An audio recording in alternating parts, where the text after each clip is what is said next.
Amidst growing concerns around deceptive AI-generated content, the European Union introduced the EU AI Act. And in accordance with the article concerning transparency around AI-generated content, Anthropic has rolled out a new feature in its models.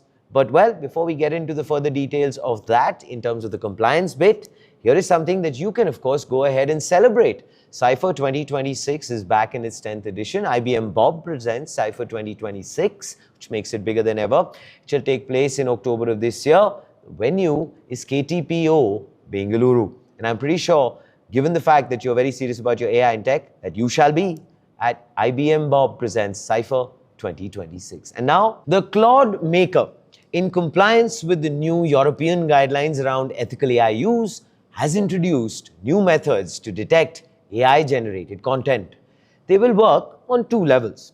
The first being embedded watermarks, and the second, signed provenance metadata. Now, the first seems accessible, the second, not so much. Now, these tools will be introduced worldwide to new Claude models, available anytime on or after the 2nd of August 2026. They also plan to roll these out for older models. Now, Anthropic says that the watermark will not be visible to the naked eye and does not get removed by copy-pasting. Instead, Claude themselves will provide detection methods to see whether the content is AI-generated or not. Now, these imperceptible watermarks will be present even when different Claude products are accessed through AWS, Google Cloud, or Microsoft Foundry.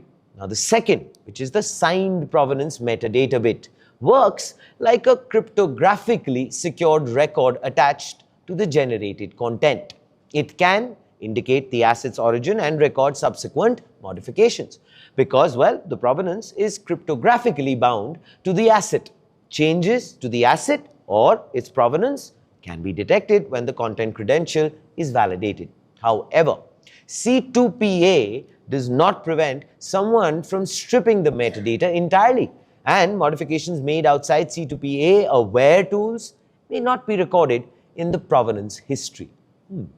Even though this is one of the first steps towards a more ethical AI usage, there are still limitations to this digital signature, as you can clearly see. Now, the mark persists through some editing, but if the generated content is too small or has been paraphrased enough, then, well, detection may not be possible. Additionally, many people use Claude as a tool to proofread, and since all generated content is marked, even human-generated content could be flagged as AI-generated. Now, moreover, this tool cannot verify whether the content generated is accurate, original, or trustworthy, which then brings us to the front page take. Not because of the trust factor, just so that we can understand where this is going. Now, with images and videos, this marking may still be affected, but with text, it becomes difficult to discern whether the content itself is the problem or the tool used to create the content itself. Moreover, does this establish that content generated by artificial intelligence is automatically unreliable? That's an interesting question. I would love to understand. What are your thoughts? Please do let us know in the comments below. This, ladies and gentlemen, is Front Page by the IIM Network. Like, share, subscribe, and always remember, think AI, think AIM.